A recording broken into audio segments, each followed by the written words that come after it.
Ladies and gentlemen, sports fans alike, welcome to another edition of Bill Swerski Sports Talk Chicago, one of the couple, two, three best podcasts around. So sit back, grab yourself a cold one and a Polish sausage, park your keister in the French room, and listen to Bill Swerski Sports Talk Chicago. In Chicago, you know that all sports rock. The Bears, Hawks, Bulls, Cubs, and Sox. Pick your favorite, you can choose, as long as the Packers lose. For everything you need to know, it's Bill Swerski Sports Talk Chicago.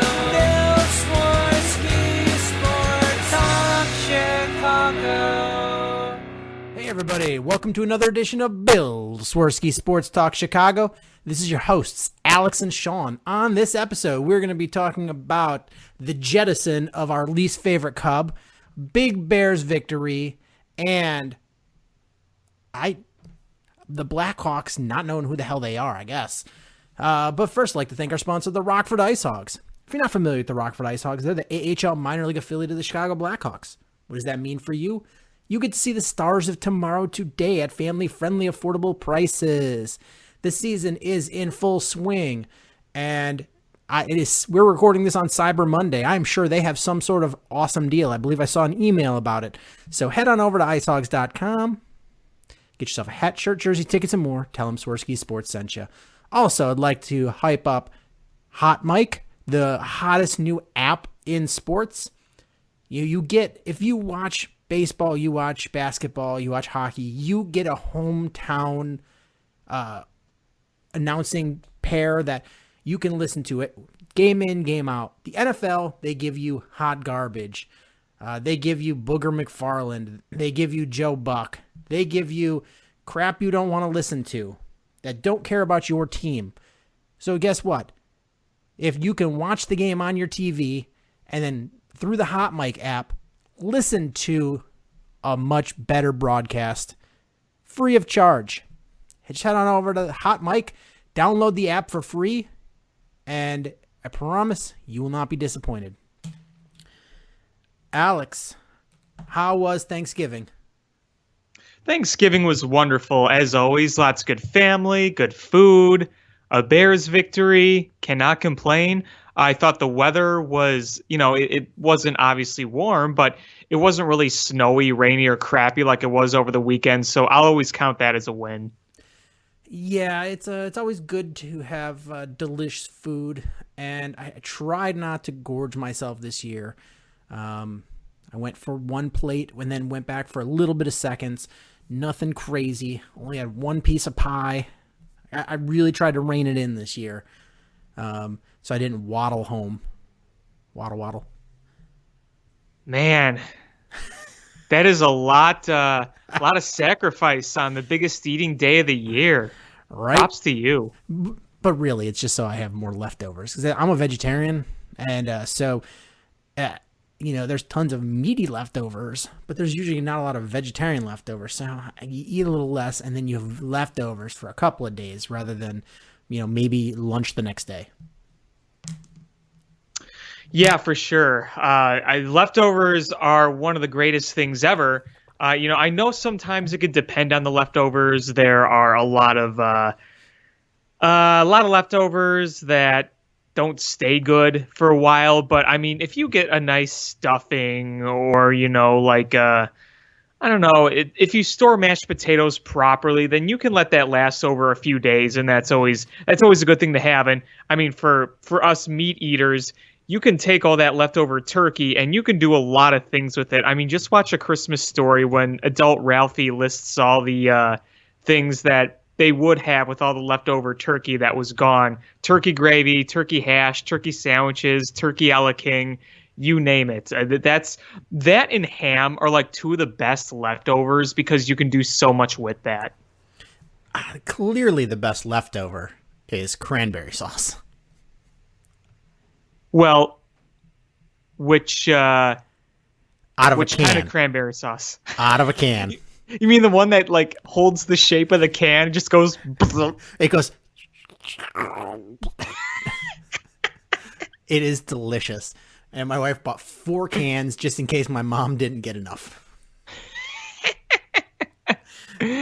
Oh man. You have to use the can opener on the bottom side rather than the top side of the can, and then you have to use your butter knife and just run it along the edge, and then just like as it comes out. It's amazing. It's amazing. So tell me this: are you a sweet potatoes guy? Absolutely not. Okay.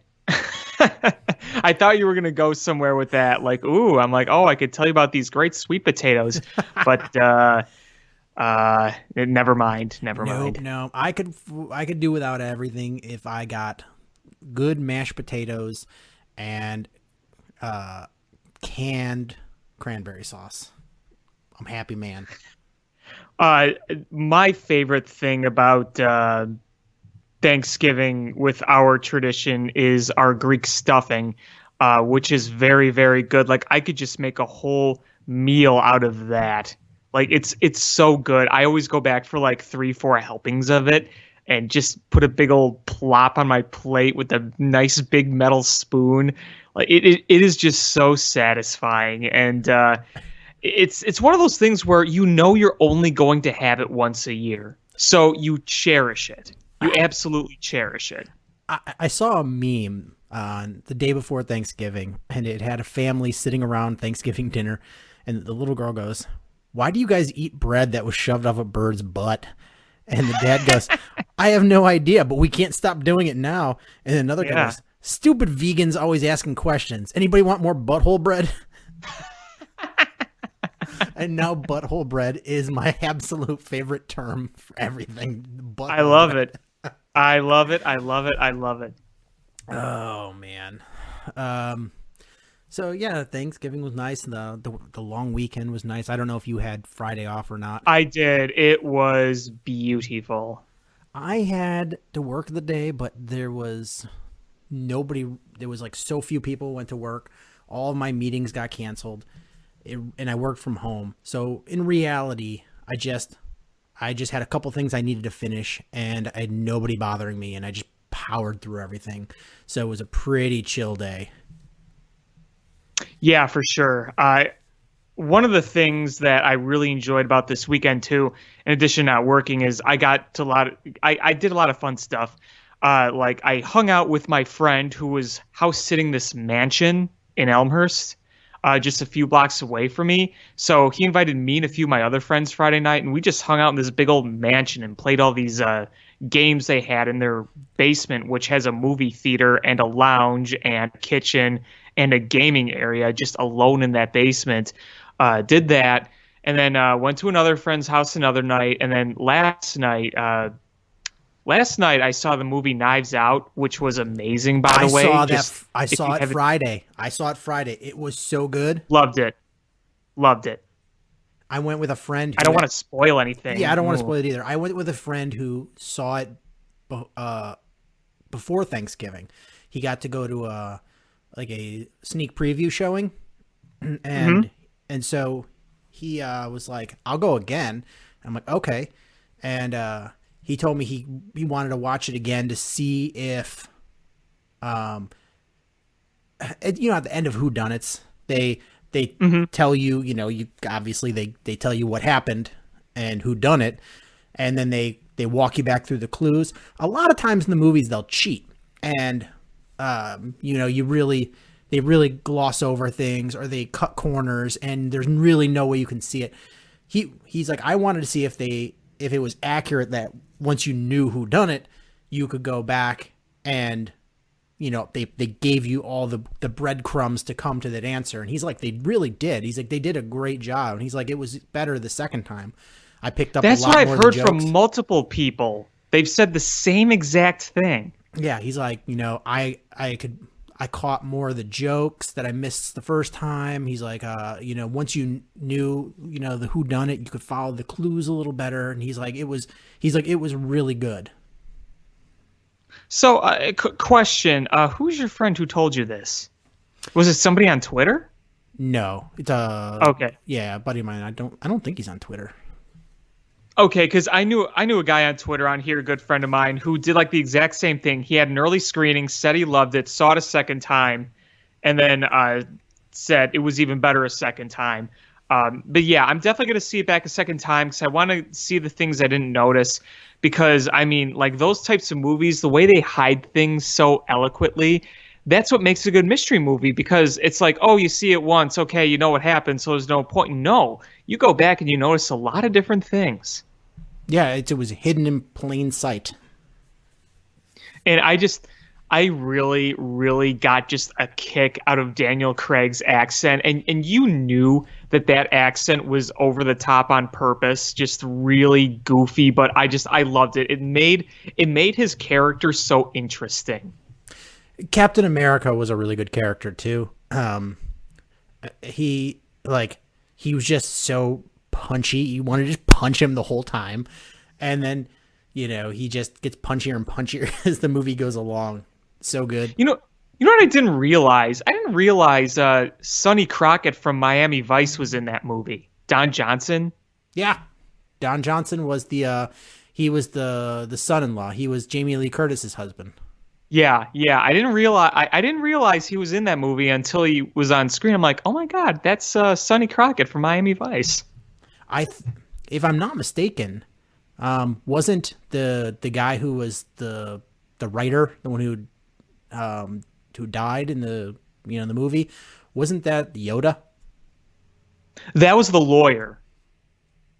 The lawyer who read the will. That was Yoda. Okay. I just saw the credit. Yoda. That was Frank Oz, yeah. Okay, I just saw the credits and I'm like, I don't know what he looks like in real life. Yeah, no, that was Frank Oz. That was the lawyer who read the will. Oh, okay. The worthless one? Yeah, the worthless one. Exactly. Marta is going to be in the new Bond movie as well. You know what my friend was saying? I was like, she looks familiar. And he's like, she's been in a lot of stuff. And he's like, but just she hasn't been the main character. Right. And it's funny with a movie with that many A-list actors that, I think she was the bright spot. I think she was a exceptional, did an exceptional job in that movie. Yeah, for sure. Absolutely. And it's going to be funny seeing them together in the next Bond movie, which releases a trailer Wednesday. So it's kind of funny. You get this movie released, big movie, Daniel Craig in it, and then you get his very last Bond movie, the trailer being released soon after. So it's going to be a big year for him. Yeah. So also on Thanksgiving, we'll just segue into this. The Bears got a victory. Somehow, yes, they did. Some way. And it was a game I felt like they should have run away with. But they won it in a squeaker. Squeak. Yes. I mean, when you're starting against a team that's last place in the division, you've already beaten once, and they're down to starting an undrafted rookie quarterback that's never started an NFL game before. You're like, recipe for success. That's what you call a get well game.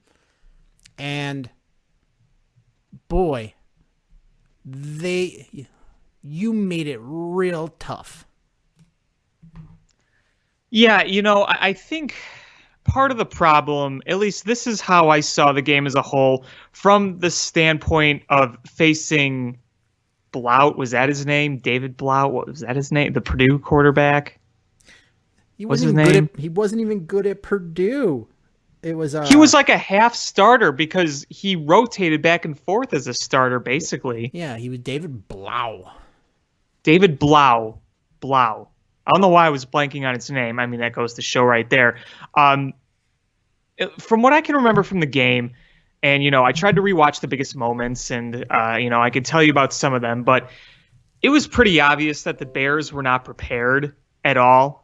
I mean, what still boggles my mind is how soft coverage they play.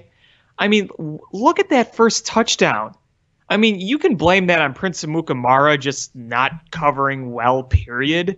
I think he's playing hurt, and I think that he's also just not that good. I mean, he was better last year, obviously, but everyone was better last year. But you saw these wide open receivers. Now, granted, the one thing Detroit has going for them is their receivers are very good at creating separation, but it just that coverage was so soft. David Blau was thrown all over the place in the first half.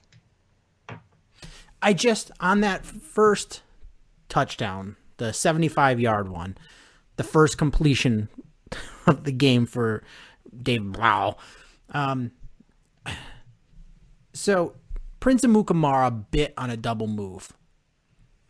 Now, I didn't go back and watch the all 22 because I don't have access to it.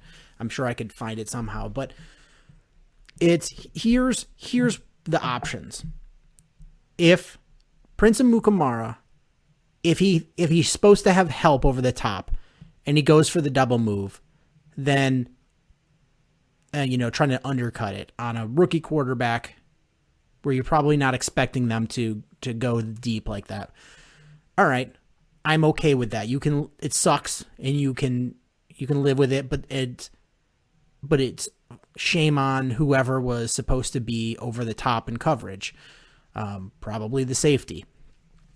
That's one scenario. The other scenario is he tried to undercut a route and got beat on the double move, and he didn't have help over the top, in which case, shame on Prince Amukamara, because if you don't have help over the top, then why do you have any sort of notion of trying to undercut a route and potentially getting beat on a double move? I mean, you saw the play. You saw how wide open he was. Well, not to interrupt you, I'm watching. Or I don't know if you're watching the Vikings Seahawks game, but man, the Seahawks running back I think just got killed on the field. Jeez. Oh, I'm actually turning it on right now. I didn't see it. Oh man, he is just laid out. Yikes. I'm sure there'll be wow. I'm sure there'll be a video on Twitter very soon. Sorry, go ahead with what you were saying. Well, all I was really saying was he was so wide open.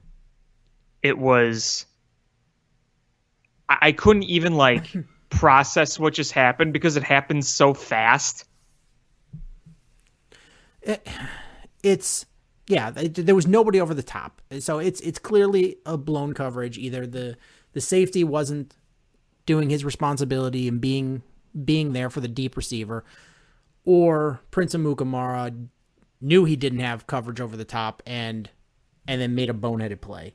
Either way, a touchdown was scored on a 75-yard pass, and it really changed the momentum of the game because you came out and scored an opening touchdown on your opening possession for the second time this season. So when you come out with scripted plays, that should be your best drive. And they come out and they poop the bed most games. And they came out and they had a really good drive, nothing crazy, just kept the defense off balance, played, short and intermediate passes, they just played smart, not conservative offense, but not going all out. It was just nice play calling, and they simple scored a but touchdown. Effective. Yes, and you got the touchdown, and you come back and you give up a 75-yard touchdown, and then after that, just goes cold. Yeah, and you also on that first drive, I really, really loved how it was, okay, we kick off, there's a flag, Joe Buck yells, don't return it, and Cordell Patterson returns it almost 50 yards, somewhere around there. Yeah, and I was saying the same thing. I was just like, don't return it, and boom, I'm shutting up now. Cordero Patterson can return it whenever he wants because... Yeah, I always want him to return it. I mean, normally I'd say no, but Cordero Patterson is so good. Yeah. But, I mean, I think I thought we were going to, once I saw that opening touchdown, I was like, oh man, the Lions are in trouble. Oh, I thought like we could blow them out. Yeah. And, with a third string quarterback, you already are up 7-0. And the Lions, they didn't play a good game because it was actually a bad game on both parts, but they played competitively with the Bears, and they should have won. The Bears should have lost that one. And the Bears, for their part, just played sloppy football. There was a lot of mental mistakes, whether that broken plays or penalties. And the flags really bothered me. I just want to say that. Or what was the one play when they were down close to a touchdown, and they had called the timeout, and they came out of a timeout, and they had was delay a game and a motion penalty, and I'm like, how does this happen? This starts becoming on Matt Nagy. If your players don't have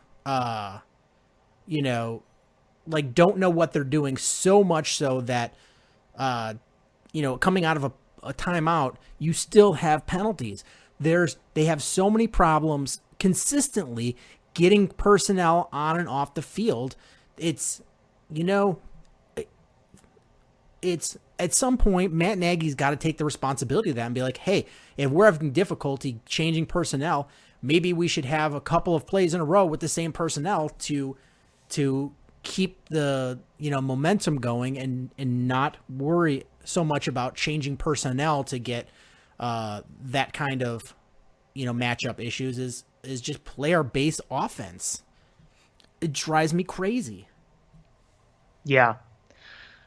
I think there's one play that we all wanted to talk about, a particular play in this game. I think a lot of people had been talking about it since it happened. Obviously, it got a big reaction on Twitter. And I look at it, I try to be as fair as I can because I'm not an NFL player. I've never gotten hits to the head. I've never been charged at by like 250 plus pounds of muscle coming at me at blazing speeds. But I think where I'm going with this. The play where Mitch Trubisky had the easiest first down you could think of, and he decided to go laterally and he didn't get it. I think it's fair to say that he simply did not want to get hit, but that was a pretty big drive at the time, and I think it sums up a lot of frustration right there about this Bears offense, where you look like you're so close to making something big happen, and then you just don't. You can say a lot of bad things about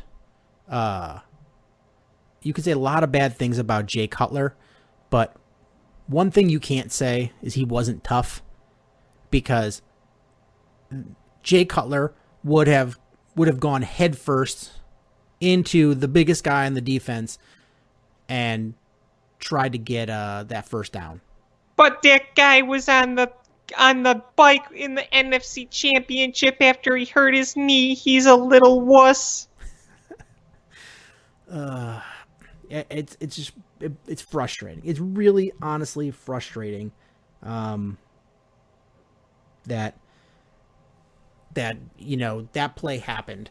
Is you question his heart, you question his decision making, you question his understanding of, did he even know where the first down marker was versus where he was?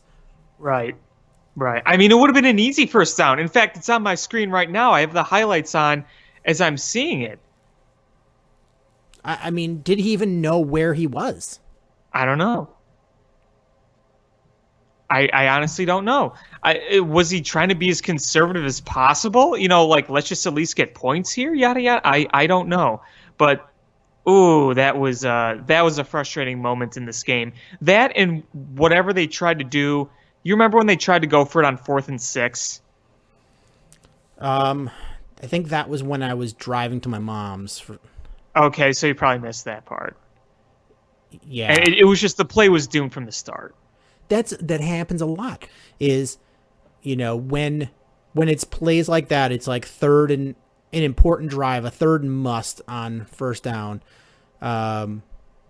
or it's a fourth down. In plays like that, the Bears come in and they're just not prepared, and you can see confusion of what they're trying to do when trying to get into position. They come, if they don't get a delay penalty, they come awfully close, and right from the snap, you're just like, this is done. That happens regularly. Yeah. It's really infuriating. They're just not prepared. And I don't know if it's the playbook is too robust for everybody, or if they don't practice these plays and Matt Nagy just throws it in going, we'll put this one in there. Like, man, we haven't practiced this in like 4 weeks. I don't know, but you know what is honestly, with the way this offense struggles to score points, why wouldn't you just simplify the offense? That's when things seem to work, right? Is simplify the offense. Your offensive line is struggling to pass protect. They're not run blocking for anything. You know what? Put in an extra offensive lineman or a tight end and try to do max protect. Send less guys out. Let your receivers, try to beat their man in a max protect situation. Give Mitch Trubisky less options to throw it to, less receivers to look at, and more time to do it. And maybe we'll see more success with this offense.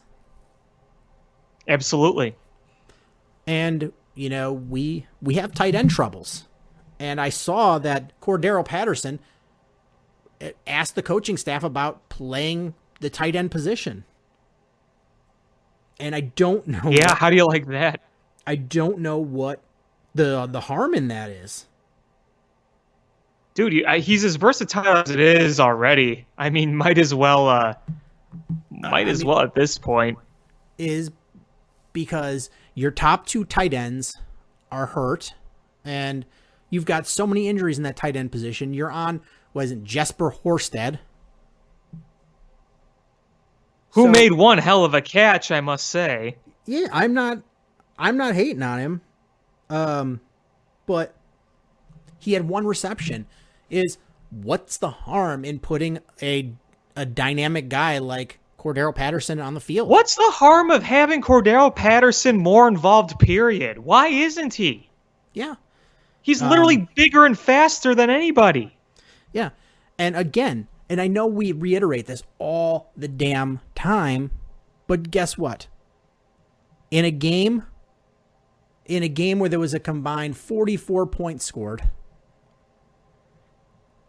you had your running backs carry 19 times. And your quarterback threw twice as many times. Uh-huh. He threw 38 times, and the running backs had 19 carries. That's not sustainable. No, you got to get it. You got to get it going more. I will say, I thought Montgomery had a very nice game. He looked quicker than previous weeks. I don't know if it was because of the Lions' defense, but he just looked more nimble and quick. He identified holes better. He bursted through them. You saw exactly what you wanted to see from him. I mean, that was big enough right there. So if that builds confidence in him, then you really got to use him more. I think there was actually some slight holes there, for him to go through. Well, of course, you got to give them the line credit too. Yeah, I mean, well, some credit there. Some credit, yes. But yeah, I mean, as far as the sloppy play though, is going back to it. The Bears had 10 penalties in that game. And that's what upset me the most. Now, the other thing that annoyed me was the first half letting David Blau go all over you, and you hear they were prepared for David Driscoll or whatever his name is. Jeff Driscoll. Jeff Driscoll. I can't even get these guys' names straight. I mean, Yeah, can you blame me? Nobody knows who these guys are. I don't care if they were ready for Driscoll and they got Blau. Who cares? It's not like You're not preparing for Matt Stafford. Yeah, it's not the same as you were preparing for Tom Brady and you got Lamar Jackson. Right. Where one guy is going to read your defense and pick it apart, and the other one is going to run for 200 more yards than he passes for. Like, that's not the case. It's not the case. You were preparing for a second-string quarterback on the Lions, for goodness sake. I mean, I get Driscoll. Driscoll's got good mobility, and I'm sure they had plays in there that, where they had probably Roquan Smith spying to prevent big runs. But you know what? Is just minimize those. Just like you're facing a nobody quarterback, and you let him throw for 280 yards. And I get a couple of them were on broken plays, but like that I don't shouldn't care happen though. Whatever quarterback you were preparing for, what quarterback were you preparing for to have broken coverages? Right. I mean, I will give them credit. I felt like the defense really adjusted in the second half. Because the Lions got 3 points in the second half? I believe so. So they had the field goal. They got 3 points in the second half. Right. So they did adjust. I will give them that. They did adjust. I mean, they just seemed so discombobulated. If they just played like they did the entire second half, that would have been a blowout. Yeah, and here's another thing is, I know a lot of people are angry at the Bears defense, but regardless, they allowed 20 points. How many games have they given up a lot of points? I look around the league at NFL scores, and the Patriots gave up 28. The Raiders defense gave up 40. Cardinals defense gave up 34. The Eagles defense gave up 37. The Dolphins defense gave up 31. The Panthers defense gave up 29 to a backup quarterback. The Colts gave up 31. The Giants gave up 31. Like, there's teams scoring points. And the Rams last week gave up 45 points. The Packers gave up 37. The Jaguars gave up 42. Like, there's the Dolphins gave up 41. Like, there's teams scoring a lot of points, and those teams aren't the Bears. I mean, giving up a lot of points. Those teams aren't the Bears. The Bears, we're getting frustrated because I think we're so used to what happened last year, where nobody. Yeah, we're scored. so used to like 3 fumble recoveries and like 2 pick sixes a game.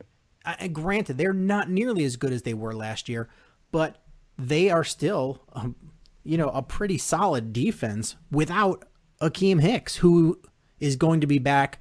I think they said not the Cowboys game, but the game after. Yeah, in Green Bay. Yeah.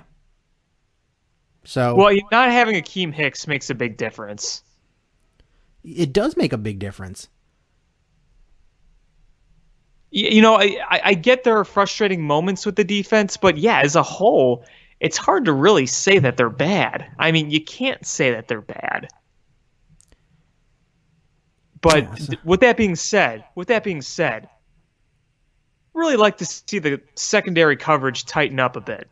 It's just way too soft. Absolutely. There's a lot of things they can tighten up, and they're, while they're giving up, not a lot of points, they are giving up a lot more rushing yards than they have. And part of that is Akeem Hicks. The Bears are giving up 17 points per game. If only they had a consistent offense, how different this would be. Right? Yeah, so they're giving up. Yeah, that's a good defense. It's not an elite defense. It's not a carry you to a Super Bowl defense, but that's a pretty good defense.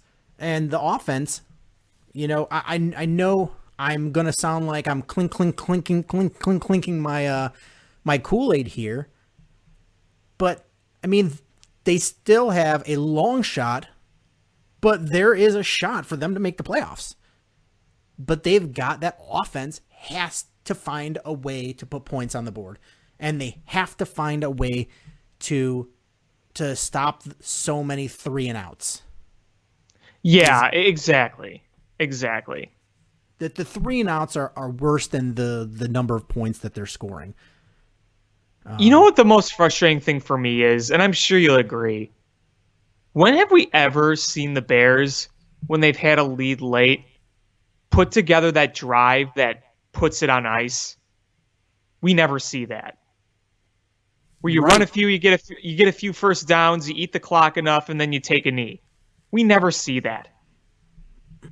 It's all right. Well, we're gonna punt it away and let our defense take care of it. You saw it in the first Lions game. You saw it in the Giants game. You saw it in a bunch of other games. Even last year, they had trouble putting games away with the offense. It was always the defense that had to end it. Yeah, and I know that if you look at the game on paper, you're like, well, Mitch Trubisky had a good game. And like numbers wise, 338 yards passing, 3 touchdowns, a 118 quarterback rating. You're like, okay, but the team scored 24 points on a bad defense.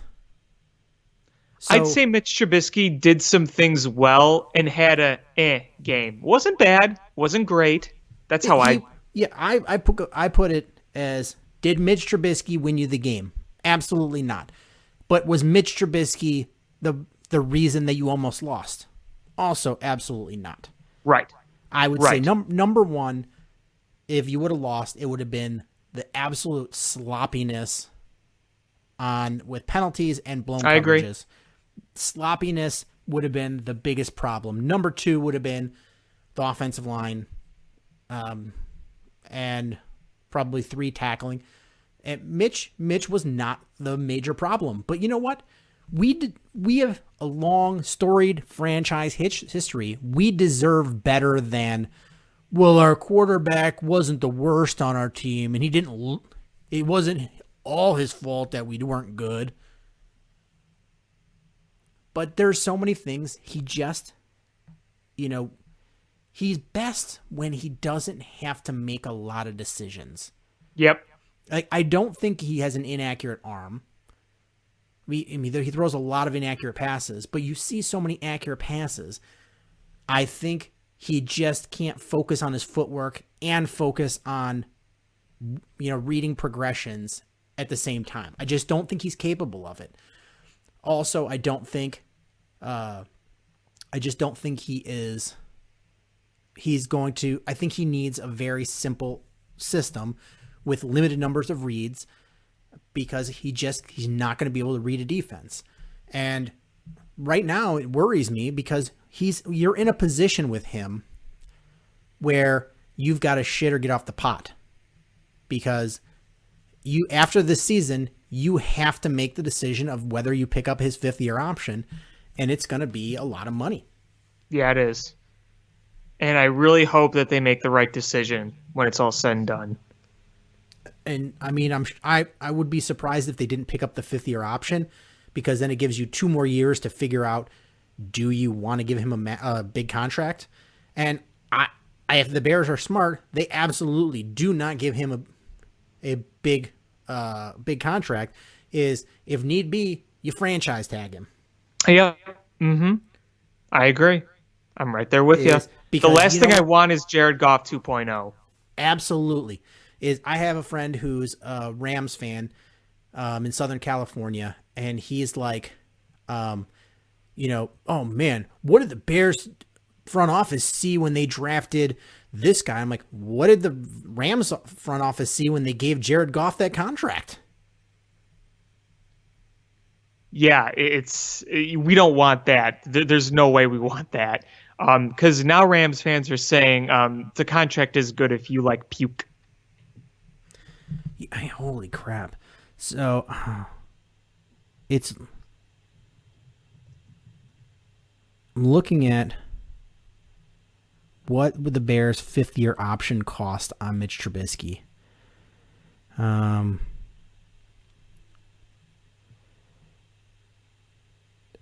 $24 million. Yee. Man. Ouch. QB trans. I'm trying to see what the transition tag cost would be. Position. The transition tag numbers for quarterback would be about $24 million. So the Bears, if they pick up his option, are looking at $24 million for Mitch Trubisky, not next year, but the year after. And it's guaranteed. That's a lot of money. That's a lot of money. And I don't know if you do it. Because here's the thing. If you don't pick it up, he still has to play his 4th year of the contract. Right. And you can extend him at that point if you like what you're like, oh hey, he really is figuring it out now. Okay. You can sign him. And if he doesn't want to sign, you can franchise tag him. And it's going to cost you a few more million probably than that, but you've got him locked away, and you didn't have to waste money. I mean, he's not a clunker. You're like, oh, I guaranteed it after his 3rd year. That's an option, but if you don't pick up his 5th year option and he doesn't progress after his 4th year, you can walk away. You walk away with a wasted draft pick, but not a wasted contract as well. Yeah, because I mean, the financials are going to play a big factor going forward. There's a lot of guys that you are going to have to decide, are you going to pay or not within the next few years? I mean, those are all big factors. And I think some, as we go on, it's obvious you're going to pay some and not others. Yeah, there's going to be other quarterbacks available. You're not locked into Mitch Trubisky. No. I think Ryan Tannehill is available, and who would have thought that he would be a viable free agent candidate? Yeah, really. So you got Ryan Tannehill. I think Cam Newton. Who else?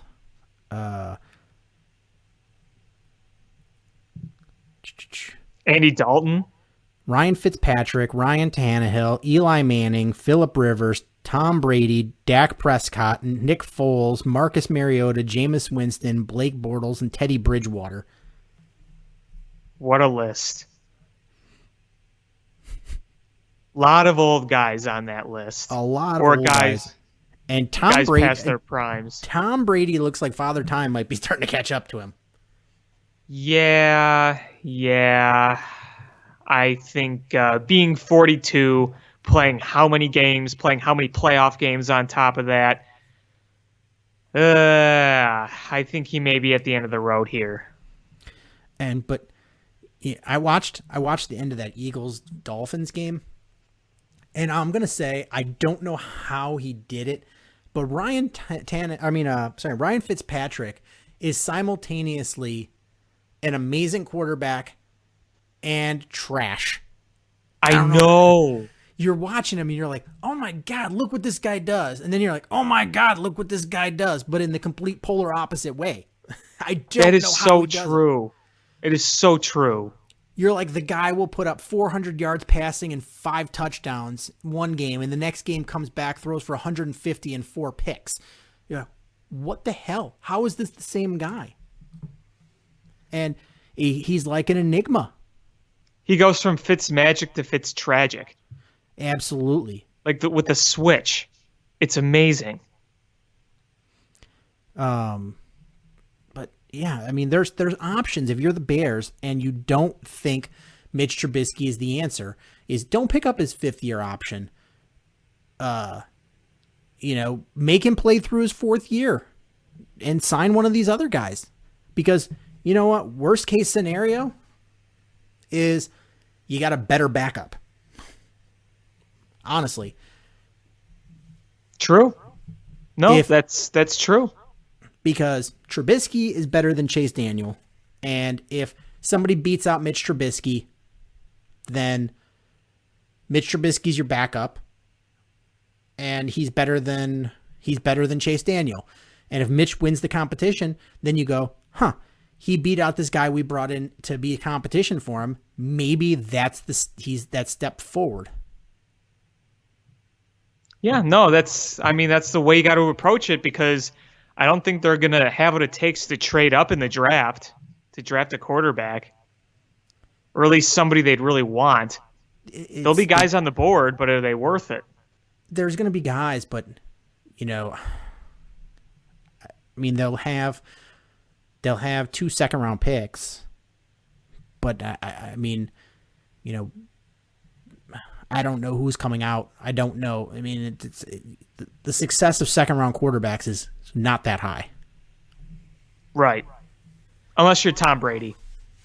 Yeah, it was a 6th round, and that was the flukiest fluke that's ever fluked. Yeah. Did you ever see his combine picture or whatever? He's just like this scrawny little wiener, on a scale. I'm a Michigan fan, so I remember him playing for Michigan. Yeah. So it's like, this guy was nothing special. Yeah, what else with the Bears? There's one thing I really wanted to say. If there was something positive I really had to say about the defense, 2 things. One, that Kyle Fuller tackle to save a touchdown was incredible. Yes. 2, Roquan Smith, that sack that pretty much sealed the game. It was really nice to see him make his presence noticed. Roquan Smith, after having a tough beginning to the season, and struggled even after, not playing that one game due to personal issues, he's absolutely played a lot better. And honestly, Nick Kwiatkowski has played exceptionally well. And that tandem has been very, very good. And I hate to say it because I really like the guy, and I think, he was great for the Bears last year. I think Danny Trevathan has played his last game as a Bear. Yeah, I really like Trevathan, but I'm probably with you there. I'm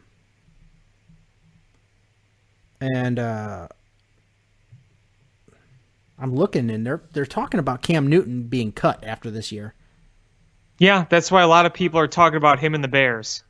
I don't know. Cam Newton. Here's the thing. Can he bring the talent and the athleticism but leave the circus in Charlotte? Can that happen? Can he leave the injuries there too? Yeah, that too. But yeah, and some of those awful clothes. Oh, he's got some terrible style of dress. But yeah, I mean, Roquan Smith has played really well, and I would love to see him blitz more because the guy gets home when he goes to blitz. I mean, that sack was beautiful. I'm just saying. And that, the second half, the Bears defense came out and played like they should have played the whole game. But the problem is the Bears don't get pressure unless they're blitzing. Right. And we see it at game in, game out is they either roll the play away from Khalil Mack, or he's got literally three guys blocking him, and nobody else can get pressure. Nobody else is getting pressure. To me, that just goes, Leonard Floyd is gone at the end of the season. Yeah, Because he's we've due seen a the end lot of that. money. He's going to be due a contract. Why would you want him back if he can't get to the quarterback? Yeah, that's what he was supposed to do. He's not doing it. We've been waiting several years for him to break out. It hasn't happened. I think we got to move on there. Absolutely. You got to move on. I think the Bears would do well to go out and get one of those. I said it this year too, and after last offseason, is they would have done themselves well to go out and get a veteran pass rusher that comes in for cheap for the 1 year trying to win it contract. And how many Super Bowl teams have done that and found success? Dallas Cowboys did it with Charles Haley. The Eagles did it with Howie Long's kid. The Patriots did it with Martellus Bennett's brother. You just get this veteran guy that you limit his snaps. They come in and they're able to, you put them in passing downs, and they're come off fresh. They use their wily pass rusher moves, and they just get to the quarterback, and they have those timely sacks or pressures that break up a play and stop a drive. And the Bears just don't have that, and it's all on Khalil Mack, and he has not had the numbers that you would expect from him. No, you'd expect a lot more, especially in the sack department. If Khalil Mack is reunited with Hicks in a few weeks, like we are hoping, we'll see how the last few games go. But yeah, there's definitely a want for just, even if he's getting a sack a game, we just want to see him get to the quarterback. We saw him against the Giants. He had that great strip. He got to the quarterback, great strip. That's what you want to see Khalil Mack do on a regular basis, and that's what you saw him do last year. You didn't really see much of him at all on Thanksgiving. You barely noticed he was there on Thanksgiving, and you saw that a lot this year. Right. But, where we're at with the Bears is mathematically they're still right. They're very, if you're looking at the probability, it's pretty low that the Bears will make the playoffs. Right. And a lot of things got to go right. But so far, they've done the things they needed to do, and some of the things that they've needed to happen are happening. The Dolphins beat the Eagles. The Panthers lost to the Redskins. You got to hope that Seattle beats the Vikings tonight. Yeah, it'll be a good game. 7-7. Yeah, but the Vikings have the Lions next week, Chargers, Packers, Bears. And, they need to lose at least two of those. If they lose tonight, they need to lose at least two of those games. And the Bears need to win out. And the Bears do not have an easy schedule. No, I think they go 2-2, frankly. That's my prediction. They got the Cowboys Thursday. Then they've got the Packers. Then the Chiefs. And then the Vikings. So if the Bears make the playoffs, they've earned it. Because they've come back from a bad spot and a bunch of tough games, and to win, 7 in a row? 6 in a row to make the playoffs? Yeah. Then, you'd be like, the record's not great, but they earned it by winning down the road against the Cowboys, Packers, Chiefs, and Vikings. And they will have basically reached up and taken it away from the Vikings. It's a tough stretch, But, the good thing is the Bears, it forces the Bears to take every game seriously and play game by game. Because this is, you can't overlook anybody, because this is basically, you had, we talked about it last week. You had 5 must-win games in a row, and you came out first one, and you didn't play well, but you got that must-win. So now you got 4 games down. The Cowboys, there's some games they look real good, but there's other games they look like dog turd tacos. So they're definitely a team you can beat. Packers, you played an abysmal game against them, and you barely lost. So, sure, they've got your number, and honestly, they could almost knock you out of the playoffs with a win there. Mm-hmm. But, anything's possible. You saw the 49ers had a blueprint on how to whip their ass. You got the Chiefs, and the one hope and prayer you got against the Chiefs is that their defense sucks. And you hope that maybe the weather conditions are really bad where Pat Mahomes struggles. And then it comes down to you beat the Vikings and give them a loss and give yourself a win. One whole game. That couldn't have lined up better if you're going to make a run for this than playing the team that you're chasing down the last game of the season. Yeah. And again, if I have to put my mortgage payment on it, there's no way I'm gambling on the Bears making the playoffs. No. I'm just saying is that there is a path, and if this team has enough talent that they should be able to make this run and win these 4 games and go and and make the playoffs. It's, can the coaching staff and the players buckle down, fix the problems, and come out and win these games? We'll see. Last year we saw the Bears. How many games in a row did they win? Let's see. 9 in a row. Well, I mean, they won pretty much every game through the home stretch except that Giants game. And then the Eagles at the end of the year, they won how many games in a row to make the playoffs? So you had 2 teams just absolutely surging through at the end to make the playoffs. I mean, this time last year, everyone was saying the Eagles had no chance to make the playoffs, and they made it. It was, they played all the way through. They won a bunch of games in a row, and everybody at the end was talking about, they forgot about how bad they were in the first half of the season. They talked about how hot they were.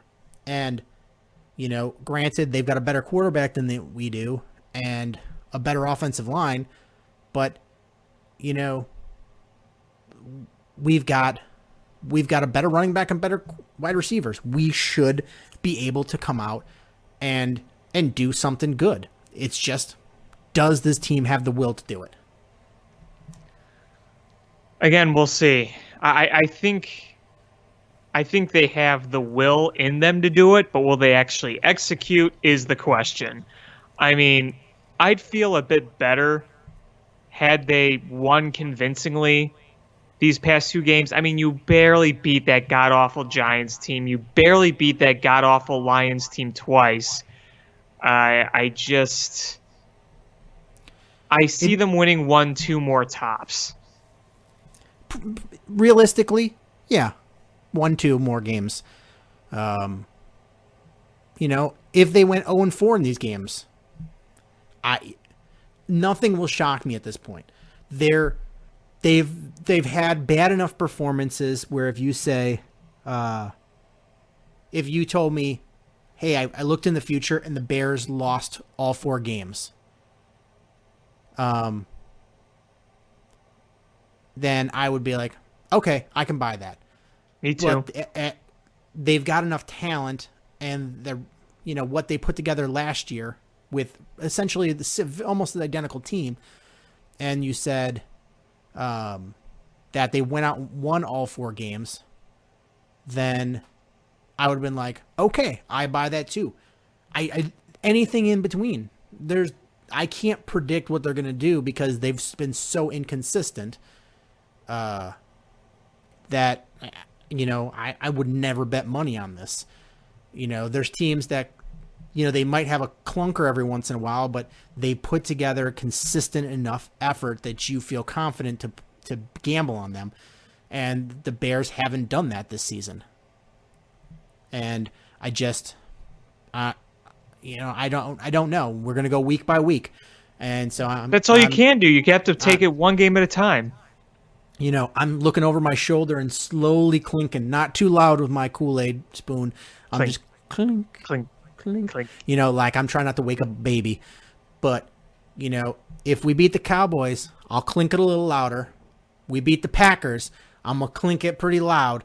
If they end up beating the Chiefs, you're going to see me standing in my underwear on the roof going, woo, clinking it away. You're going to dump an entire bag of sugar into the freaking pitcher. No, I'm going to drink it without sugar and then just take the whole bag of sugar afterwards and dump it all over my face. Ew. Ew. So, yeah, that's what you got to look forward to. Me and my underwear on the roof in, Arctic weather, drinking Kool-Aid. Make it happen, Bears. The thing I will say about this upcoming game against the Cowboys, I think that it is a winnable game, but I also feel like a lot of people are acting like it's going to be a slam dunk for the Bears. It's far from that. No, nothing's a slam dunk, but you sort of like when the Packers fans are playing their team's playing the Bears and they just feel confident they're going to win. And no matter how good the Bears are, and how bad the Packers are, they just struggle to beat them. Right. I feel like that's the way with the Bears and the Vikings. Is even if the Bears aren't that good, the Vikings just struggled against the Bears. And honestly, everybody and their mother knows the recipe to beat the Vikings because the Vikings are a very good team. The thing is, if you get pressure on the quarterback, he makes tons of mistakes. And when he is out of rhythm, he's a bad quarterback. And when he has time and he's in rhythm, he's a good quarterback. Yeah, absolutely. Yeah, so there's a next week we could be talking about crap, the Bears playoff chances probably just died. But, we could be talking about, how loud our spoon is getting clinking. Clink, clink, clink.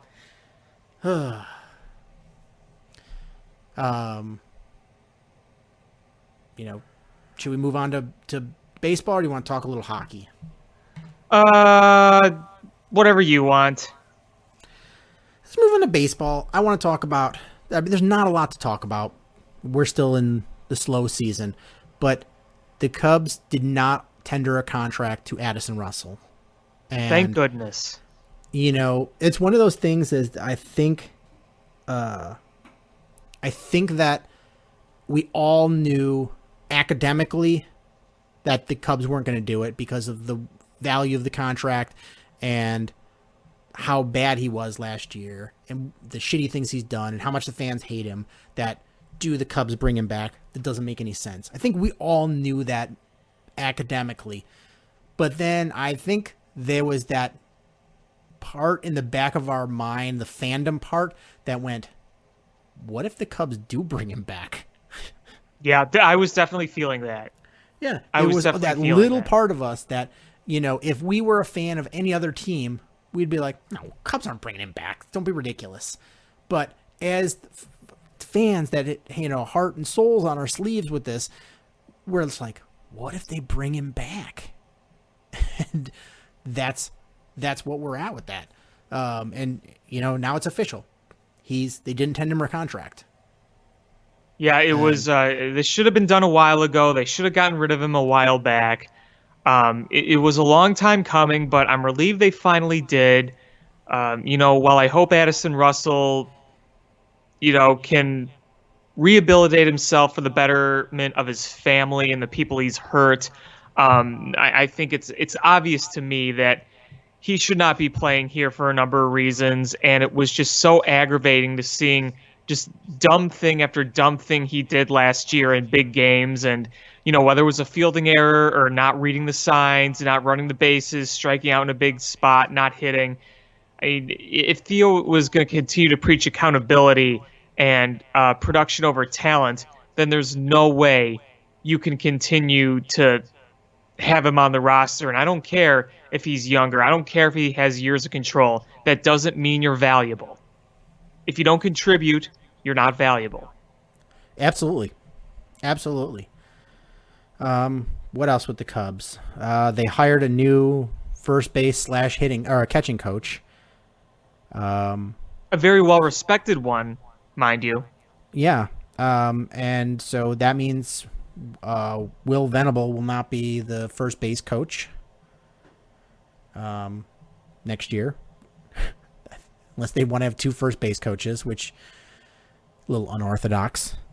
You just have 2 guys sitting out there. You just have a 2 guys in a keg. Like one's in a lawn chair, one's standing. They just switch between innings. Who gets to sit? Who gets to stand? Yeah. So I don't know what else really is there with the Cubs. We just crossed into the December threshold. So, you're not going to see a lot of moves for a while. The winter meetings aren't even here. Last year we still had quality players left come training camp or spring training.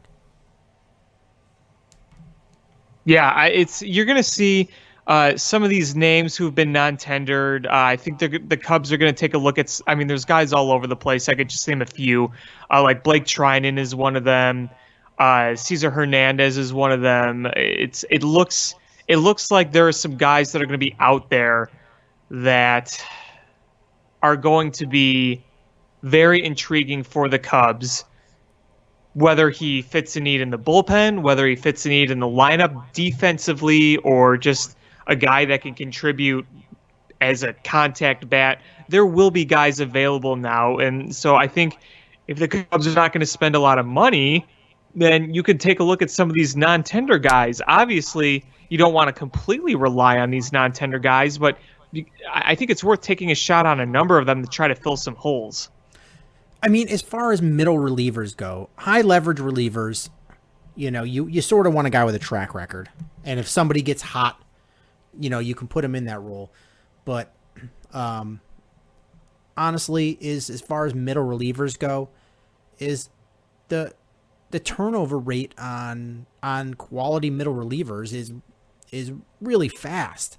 So, just because you spend a bunch of money on a guy doesn't mean he's good. And just because guy was on waivers and you picked him up, for next to nothing doesn't mean he's bad. It's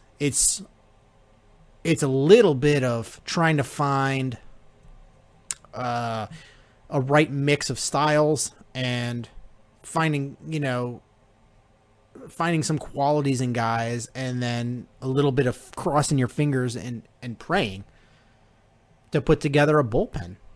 I mean, the putting together a bullpen, the back end of a bullpen, is a little bit more of a science. But the middle relievers, it's kind of a little bit of luck and a prayer. Well, yeah, because relievers are so fickle. I mean, how many times do you see a reliever have a really good season out of nowhere, and then you look at another reliever who's doing really, really poorly, and you're like, last year he had like a 2.40 ERA. Now he's got like a 5.80 ERA. You see that all the time with a lot of these guys.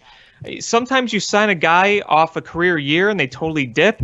Sometimes you sign a guy and they were coming off a mediocre year and they end up being really good. Sometimes you sign a guy who wasn't very good and you sign them for pennies and they end up being a huge contribution for your team. It's like you never really know what you're going to get. You can look at a number of relievers who are veterans who have been around a long time who overall have a good track record, and you just kind of puzzle it together. And if there's one thing Theo was really good for a number of years, kind of before last year, it was finding guys to plug in the bullpen and be effective. Look at the 2015 bullpen. You plugged in Clayton Richard, Fernando Rodney, even James Russell at times. You plugged those guys in, and you made them work. So that really is an art form. Right. And, they just acquired righty Jarrell Cotton, and he signed for, a significant percentage less than what was projected. He was projected to get an $800,000 contract, and he just signed for $640, 1 year $640 contract. Yeah, this is a guy who was rehabbing all year from Tommy John the year before. This is a guy who has a lot of upside, very good changeup. So well worth the get, well worth the try. Yeah, so I mean that's really the only movement with the Cubs right now. We're in slow baseball season. Well, things will pick up when the winter meeting. Hopefully, when the winter meetings come. What's the date on those winter meetings? It's got to be coming up in the next couple weeks. Yeah, it's coming up. That'll be winter meetings 2019.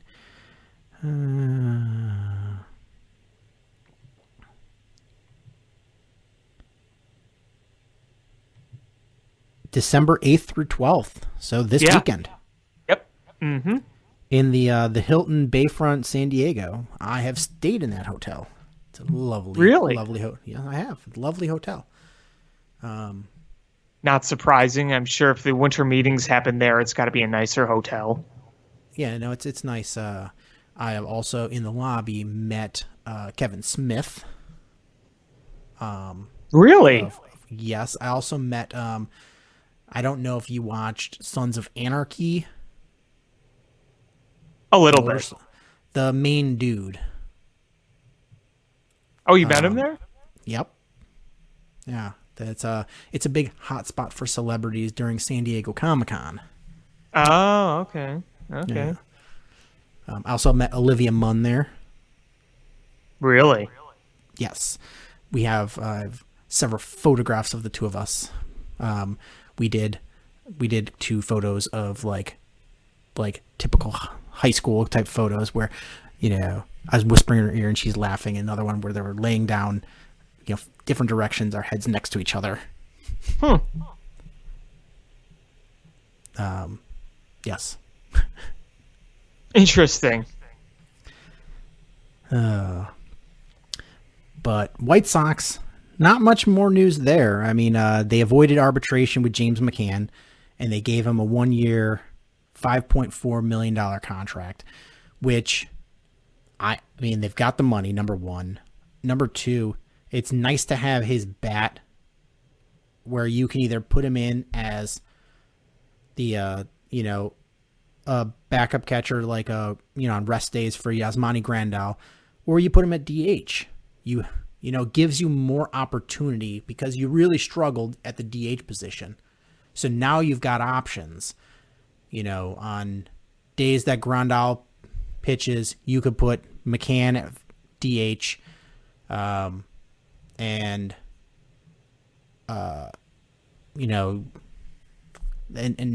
vice. When he's catching, it gives you more options of another bat.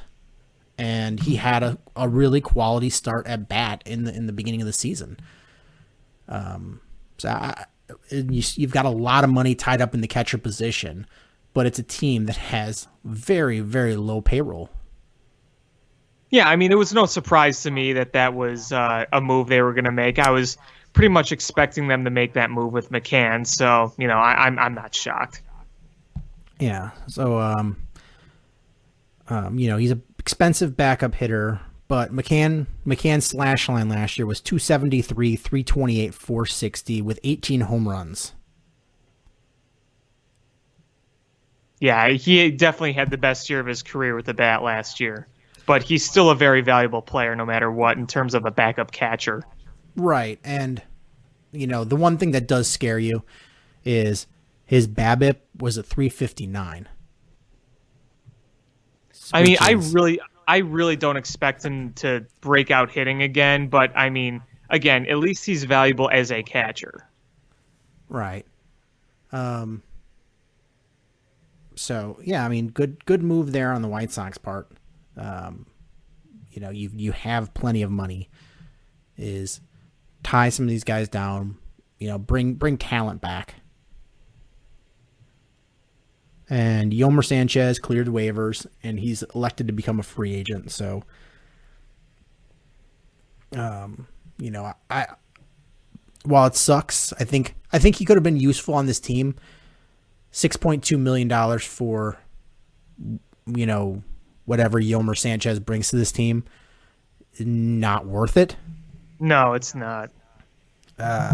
So, I don't know. It's one of those things is, would you like to have him back on your team? Probably. You can always use a Gold Glover. But it's also is, what is a guy like that actually worth? And $6.2 million. Not 6.2, no. While you have a lot of money to spend, you also don't want to just throw it away. Right. He's not the difference between making the playoffs and not making the playoffs. No. Is there anything else baseball you want to talk? I don't really have anything else. Once the winter meetings kick up, we'll probably have more to talk about. Obviously, everyone else we thought would be tendered has been tendered a contract, so we'll be waiting on those numbers. I wasn't sure if Albert Almora was going to be tendered, but I'm okay with them tendering him a contract. I don't want him to be our long-term solution or everyday solution, but if you're going to tender him a contract and maybe work a few things with him, maybe either in the minors or, as a bench guy, I could live with that as long as he's no longer our starting center fielder. And that's my point, too, with Albert Almora, is if he is a guy that comes off the bench, okay, I'm okay with that. He's a solid glove, streaky hitter. I guess he's probably not a great off the bench bat, pinch hitting, because of, is not the best contact. Doesn't walk a lot. But there's way worse options out there, and he's still going to be relatively inexpensive. Yep. I say relatively compared to what I make a year, so. Yeah, we all know what a difference that is. Yeah, he's like, well, this is what I make, but then this is what, Yasmani Grandal makes. So, somewhere in between. Meh. Yeah. So, I'm just really curious of where the Cubs are going, because I'm curious to see how aggressive Theo is going to be. And because I really think this year is going to be the retool year. And if they do something good, that's gravy, but really they're setting themselves up for the following year. Yeah, I agree. It's not going to be big money spend. It's going to be spending little money in different places. Yep, it's going to be sticking fingers in the dam, and while you're waiting for the dam fixer to come in and do repairs. In your case, just sticking wooden spoons in the holes. Yeah.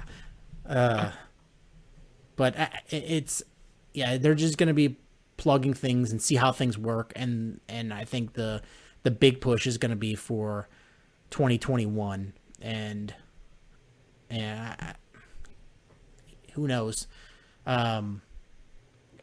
You're hopeful that switching things around a little bit and making some splashes does a positive number for you, but it's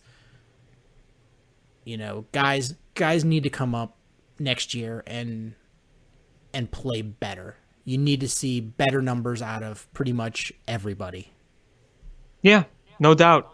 You got to see your depth improve. You got to see your system improve. You got to see your core do what they're supposed to do. You got to see more consistency from your starting rotation. You got to see better bullpen play. I mean, there's a lot of things you need to see improved. I mean, it starts off with, I think your MVP third baseman needs to. I mean, I know numbers wise he had a good year. I just want to see. I want to see more productive at bats, and I want to see bigger at bats in bigger situations. I want to see improved numbers from Rizzo. I want to see the second half numbers from Schwarber all season long. Mm-hmm. Sure. You need to see the first half numbers from Jason Hayward. You need to figure out your center field situation. And you're right, the starting pitching needs to be consistent, because the only thing that was consistent last year was that they were inconsistent. Yeah, that's the best way to put it. You're like, oh man, this guy had 3 bad starts and then suddenly a great start, and the guy who had 3 great starts suddenly had a stinker, and you're just like, what the hell? Why can't we string together, multiple, 3 quality starts in a row? You didn't see that last year. You never saw that at all, really. And you saw the terrible play on the road, and that was another thing that really hurt them last year. You need to see better road play as well. I mean, to be honest, what the easiest thing would be to clean up would be the errors. Well, yes, the errors and the bad base running. That's just fundamental right there. Those are fundamentals, and I think those are things that should be easy to clean up. It's not like these are bad fielders. You've got, whoever, we'll see who plays second base, but you've got a Gold Glove shortstop, a Gold Glove first baseman, a Gold Glove right fielder. You've got guys that are quality fielders.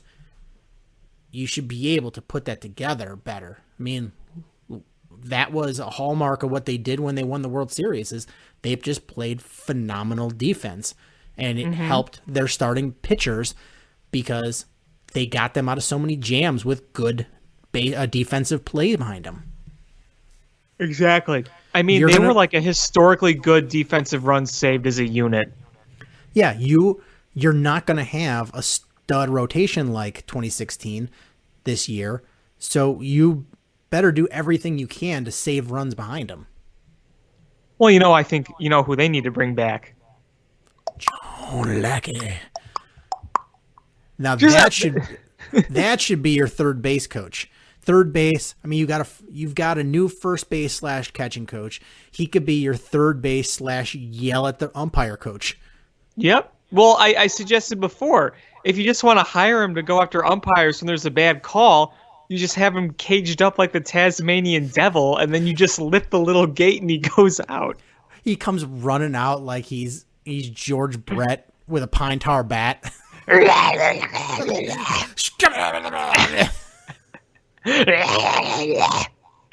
And he runs back into his little cage, and you give him like a big, just slab of raw meat for him to gnaw on, and you close the cage. It's like a giant slab of ribs, like the one that tipped over the Flintstones car in the opening of Flintstones. He's throwing in there, and you just watch him spin around, and all the meat comes off, and there's just bone there. They have somebody there with a squeegee to wipe all the spit and the drool off the side of the cage. It becomes like a thing. Is all the fans that sit the closest to that section all wear ponchos no matter what the weather is outside? The John Lackey seats. The John Lackey seats. Could you imagine one day it's just spring training, and then all of a sudden you hear Buttercup's show up, they all look over, he's just riding it on the horse. John Lackey. That would be awesome if if the Cubs brought him in to be some sort of quality control. You're like, what's his position? Umpire control. And you're like, what does that mean? Just wait. Allow me to demonstrate. Like, wait, what do you mean that was a strike? That was a strike. Umpire control. Ross, he uses like a big, like, I don't know what you call it, like a 2-pronged like metal stick to just fork the meat and hand it over to John Lackey. When David Ross gets really mad, he jumps on the back of Lackey and beats him with a crop to ride to the umpire faster. It's one of those horse whips. Oh, yeah, it's like something out of Dark Crystal. So good. I don't really want to talk about the Bulls because that team is an absolute train wreck. Yeah, I mean, they hit rock bottom losing to that Warriors team the night before Thanksgiving. You mean the one where there was some good things that were done? Oh yeah, we did some good things. I didn't know John Fox also coached the Bulls. John Fox with a little more emotion and less hair. Oh, if you build it, they will come. You see that movie, right? It's like, what? I saw a Warriors beat writer tweet something like, I don't get to watch a lot of Bulls, but is this the performance that they put together every night? So yes. Yeah, Yes. pretty much. This is what you get. Yep. It's bad basketball. It's bad. This team doesn't compete as a team. The rotations are weird. The player substitutions don't make sense. Players aren't progressing. Like, I don't know what else to say. This team is a disaster. And I don't know what the accountability is going to be at the end of the season. But if this isn't the season John Paxson gets fired, I don't know what is. Nothing will. If they don't get fired, then nothing will. So, should we wrap this up with talk Blackhawks? I guess. There was a short period of time, a short little window there that they looked fun. They were putting up goals. They were scoring goals. They were playing fun hockey. And then they lost to an absolutely injury-plagued Avalanche team back-to-back games with ass kickings. Murder. I mean, they got murdered, and they're getting murdered by the Blues as we speak. Yeah, I have the football game on. I'm not. Yeah, I can't even watch it. When I heard they were going to be down a few guys, like I couldn't even watch it. It's. I don't know what's going on. I mean, this team doesn't have an identity. Yeah, the only identity I could think of is you have a coach that loves to put Gustafsson and Slater Cuckoo together, thinking that's going to work. That's never going to work. Never going to work.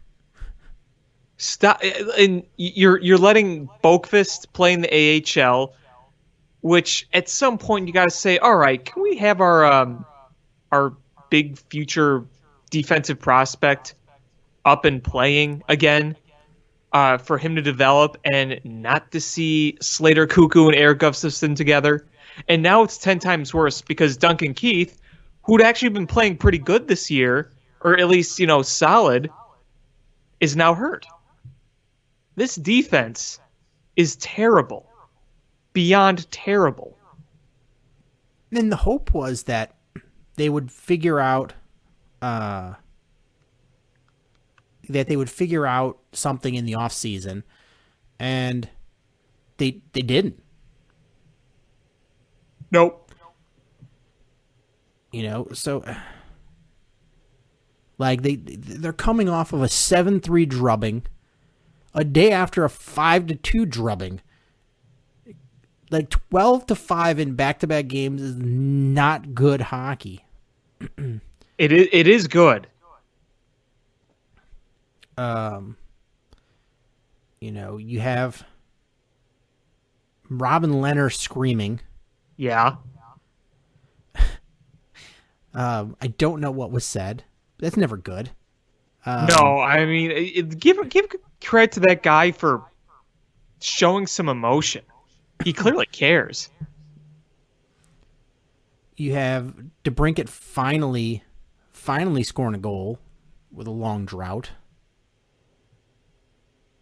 Yeah, that's honestly been one of the most disappointing parts of this whole season. He's completely just disappeared. And I mean, he's the unlucky factor that he's had is unreal. I mean, he's got some terrible puck luck. Yeah, he does. I mean, granted he does, but still, you see shots and moves DeBrincat makes where he's not finishing, where last year he would have. Absolutely. And who would have thought that losing Duncan Keith to an injury would be so crappy? Because he's out with a groin injury for I don't know how long. I haven't heard any updates. Yeah, I don't know. But why in the world are you like, yeah, Slater Cuckoo is going to take Duncan Keith's spot? Yeah, not our stud young defenseman we're trying to develop. But let's keep playing Slater Cuckoo and Eric Gustafson. Yeah, that'll work out just fine. Yeah, it's bad. And I want to look at the defensive minutes from that game. I have the minutes here.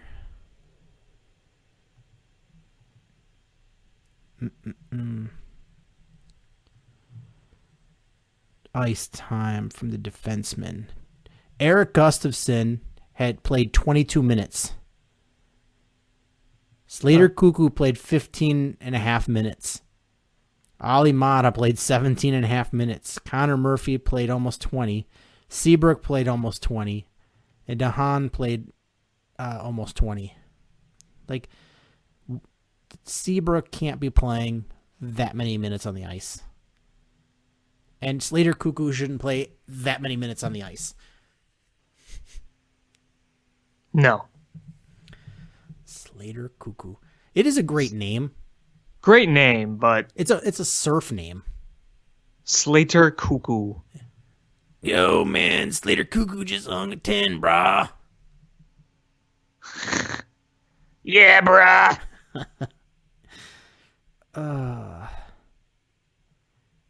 I mean, they're getting asses. Well, they're getting their asses kicked right now.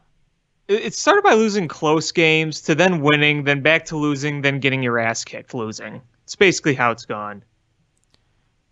I mean, they have a losing record. No bueno. Puke. It is. This team is good if you indeed enjoy puke. Yep. Yep. Big time. It is nice to hear all the Rob Gronkowski conspiracy theorists are wrong that he cannot play this season. Oh, I know. Sorry for just a complete non sequitur there, but I saw it pop up on the ticker that he cannot play this year. He's the deadline passed for him to have rejoined the team, so yep, he's donezo for this season. So there, donezo. That conspiracy theory out the window.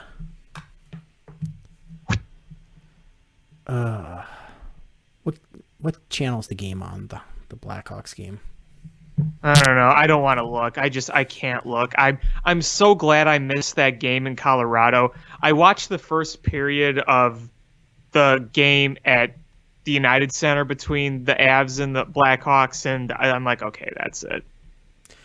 I'm getting tired of this football game because I'm watching only because I was hoping that Seattle would be routing the Vikings, and the Vikings. That pick six was ridiculous. Yeah, it was.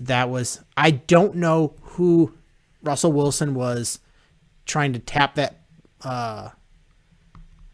ball to, but he should have just spiked it down. That was not a good decision on his part. Oh well.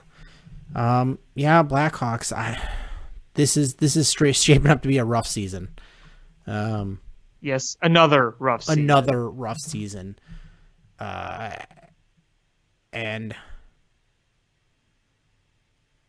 I don't know where you go from here. You've got young defensemen, but this defense has been abysmal the last 2 seasons. It has, and I don't see how you're just going to make it better. No. DeHaan has played decently, but that's not going to fix things. It's absolutely not going to fix anything. And, you've still got Brent Seabrook for another 75 years on this massive contract that you can't move these guys. You can't move it. No. I don't know. I really thought we turned a corner at least where they were going to have competitive hockey by scoring a lot of goals. Sure. They're not even doing that. They for a little while they did, and then now they're not. Yeah, not sustainable there, and that's really their only shot is put up a lot of goals, and they just not been a sustainable model for this team, and that sucks. And I don't know where the fault lies. I mean, is it the coaching staff? Is it the player construction of the team? And oh man, that was a big. I think it's all of it. And I don't know how you fix this. Do you change general managers? Is that where we're at with this? Is it time? I think you have to. I think Bowman, a guy who I sometimes think gets a little too much flack, but at this point, enough questionable bad moves have been made, and moves not to address certain things have been made. I think you got to move on now. I really do. If you want my opinion, I think I'm ready for the Hawks to just kind of clear house and just start from scratch. New philosophy, new approach, new everything. Get an experienced coach in here. You saw what happened the last time you hired an experienced coach. I think Colleton is a little bit over his head. It's not working. It's not working. And my fear is that this franchise is saying, well, we won those 3 Stanley Cups, so, we could just kind of coast here. But, just a reminder, while I don't think it'll ever get as bad as the Bill Wirtz late days, if this team continues to be bad, you're already seeing more empty seats at the United Center. I mean, you are. They still get decent crowds, but you're seeing more and more empty seats, and you're going to see more and more of them the worse you go because, I mean, let's face it, hockey is still the 4th sport in the city by far. It's still the ugly stepchild, the redheaded stepchild of the 4 major sports. Look, that looks really good when they do win, but the Blackhawks are one of the leading draws in attendance in hockey, and hockey does not have a high attendance. Not in the United States, no. Not anywhere, really. The television ratings are big in Canada if you're going to go off that. The television. So the Blackhawks right now are the number 1 team in all of hockey in attendance. I assume that's tickets bought, right? Yes. They average 21,374 people per game. Because, I mean, you look at some of these games lately, there are definitely some no-shows. Do you know how many what the average attendance is for the Ottawa Senators? Like 12,000? 11,447. Yeah, that's bad. That is bad. They couldn't even sell out playoff games. I mean, if you can look at the middle, so the bottom ones are New Jersey under 15, Arizona under 15, Florida under 15, Islanders under 15. But really, most teams average between 15 and 20,000 fans a game, and I would right in the middle is like 17,500. That's not a huge attendance. NBA, and what's the NBA attendance here?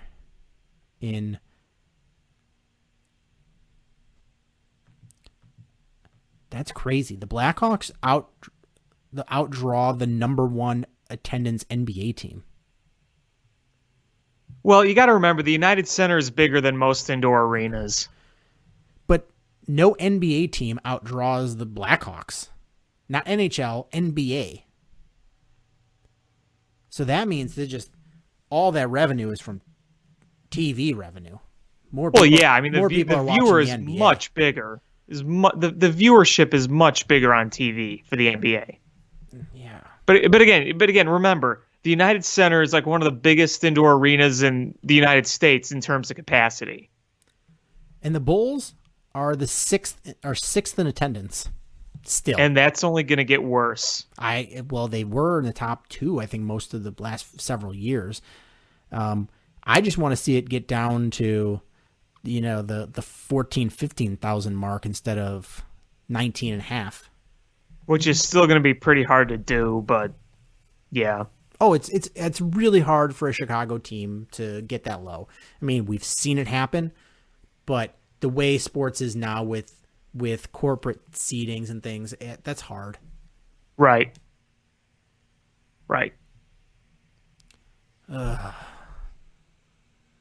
This is an ugly hockey game. Yeah. This is an ugly season. All right. Well, I don't know if there's anything else you wanted to talk about. No, I think I've said my piece. All right. I think that's going to do it for this episode of Bill Swerski Sports Talk Chicago. I want to thank everybody so much for listening. Please hit subscribe however you listen to podcasts, whether that's iTunes, Stitcher, YouTube, the TuneIn app, Spotify. Share this podcast with friends. That's how we grow the show. Follow us on social media at ShotFanPat1, at Swerski Sports, Facebook.com/Swerski Sports, SwerskiSports.com. And thank you again for listening. And until next time, bear down. What a lucky break! The good Lord wants the Cubs to win. We thank Ditka and God for all they have provided. Cubs win! Cubs win! Cubs win! Oh, I don't want her. You can have her. She's a Packer fan. She can't fit in my van. And she looks like number New Yorkers. Smoking crack is not legal on planes. Bears 31 to -7. The Bears. Oh, when the Bears go bearing down.